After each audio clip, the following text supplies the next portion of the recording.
the weird nature and obscurities to all of his films, Ari Aster has come to be one of my favorite directors of all time, and with the release of Eddington, his latest film, it's time to rank all 4 of his films, from my least favorite to my favorite.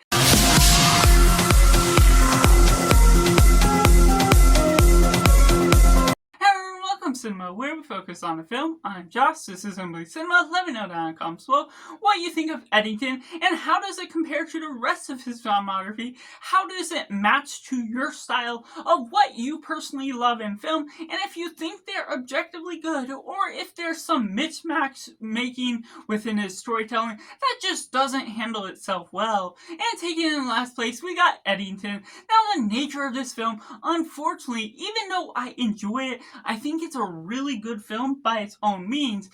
it feels like it's a big step down from Ari Aster just compared to what I enjoy from the rest of this film. The filmography of this looks really good. The cinematography, the ambiance to the story, it's going and coinciding with the era of 2020 and doing the COVID thing, tackling some ideas of the police jurisdiction that's all going on in a time, playing out some real events, almost feeling that it's a film that could have been a lot better portrayed if it was done 5 to 10 years later. This being too fresh in some of our minds to the experience we all witness, it's coinciding with some of the things without providing any answers or any strong purpose behind the ideas that we may be wanting out of the insanity of humanity that is ultimately going on within the chaos. But as it stands, as its own story, there's ultimately a light in the darkness to this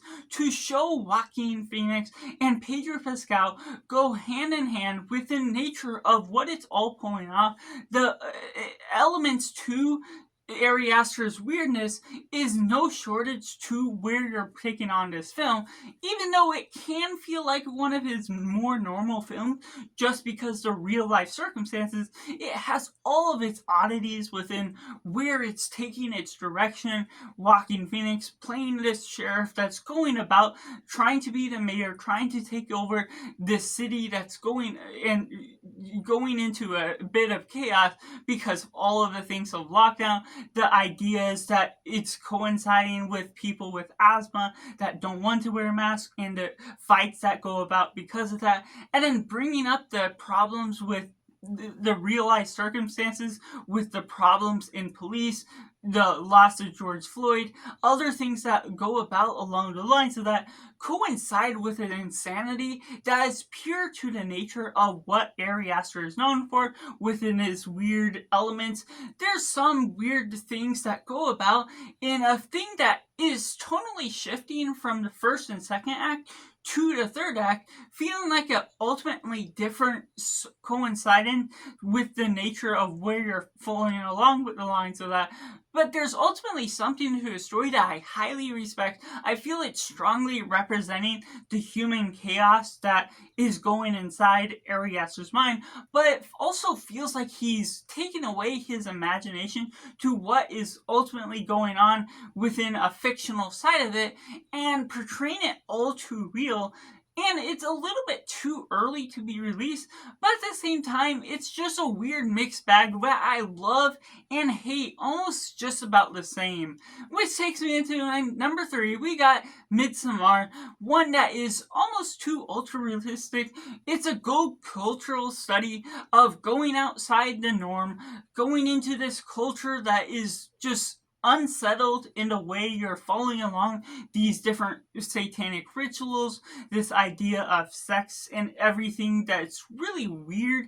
within what it ultimately takes a lot with its cults, the ability to follow along with not knowing what is going on at all along the lines as these kids are just trying to explore what is new. And me, as someone that majored in intercultural studies in college, it becomes so compelling to the nature of what all is being pulled off, what all is being represented. And of course, the cinematography has no shortage of being wonderful powerful and beautiful, even when it doesn't need to be, making it that much more highly captivating within the presence of all the characters that it's falling about. Florence Pugh giving off one of the most stunning performances she has done, and while there's some weird elements that really takes me out of the film, especially that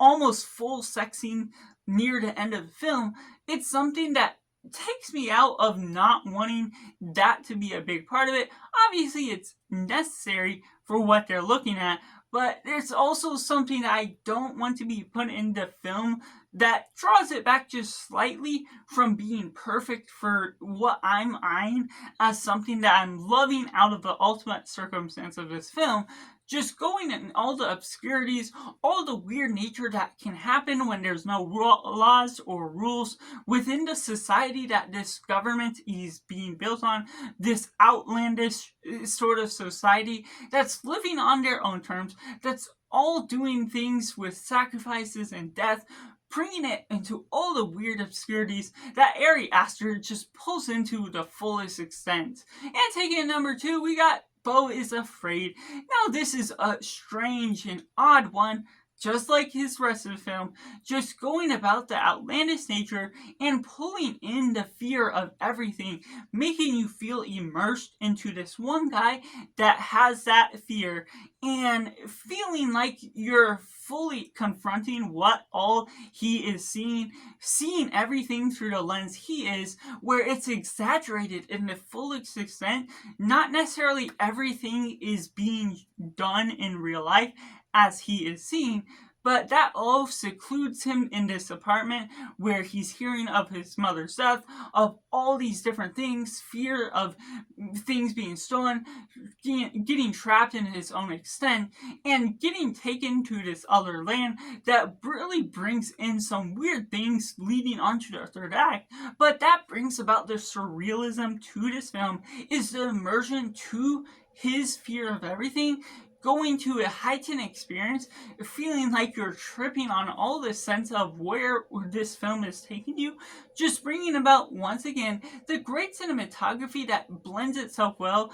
bringing out some bold choices within the arc that's all leading onto, coinciding with some backstory that isn't necessarily presently clear to what it's providing with its answers. Of course, it's being obscure in all the present and right ways, just leaving all the mysteries hanging up in the air, not necessarily drying out for you to see what is evidently portrayed on screen, but as that is best within Ari Aster's filmography, within the A24 genre, all the weird oddities and obscurities to be emitted from this film is just all done in the right ways, climaxing and building to a suspension of disbelief, and all leading on with a strong bang that leaves you speechless once you're done by the whole experience, that almost leaves you questioning everything, yet understanding something that is really odd to the nature of what you're ultimately pulling out of it. Which takes me into my number 1 pick of Ari Aster's filmography, Hereditary. One of his most natural films, and while it is considered horror movie to some, it's horrific because it's so surreal within the nature that this can happen within some societies with some ideas, these satanic rituals that are happening, making it be one of the most disturbing films that I've ever seen, just being just ultra realistic within its portrayal, things of this girl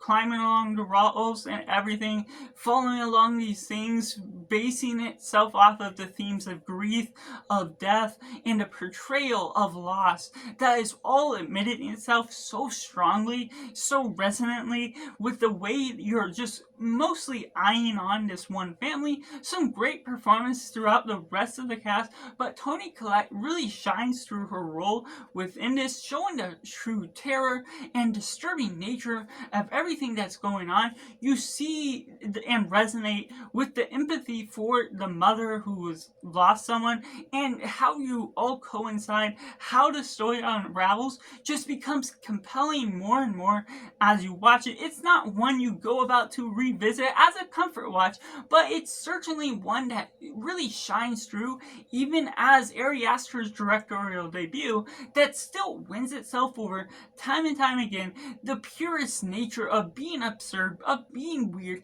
having all of these obscure ideas that shows an active imagination from Ari Aster, and while it's more clear-cut within its answers, that's what makes it more satisfying in all of the obscurities that's all leaning into, not necessarily being one you can connect to, of one you would have experienced yourself, but because it's so disturbing of what it realistically portrays for satanic rituals connecting to other things in the outside world, it's ultimately something that really resonates with the strong experience it gives off. So that's just my personal thoughts and ranking of all 4 Ari Aster's films, from my least favorite to my favorite, with the addition of Eddington. Let me know down in the comments below what you think of him as a director, how would you rank his film, and is all of his obscurities and weirdness of his film work for you? Or do you just get ultimately turned off and confused by the nature of what all he expresses within it? Let me know all that, and make sure to like this video if you enjoy it. Subscribe if you haven't already to join in film culture community where we talk about the love of cinema as a whole. And that's just all, and make sure to do yourself a favor and go watch a movie.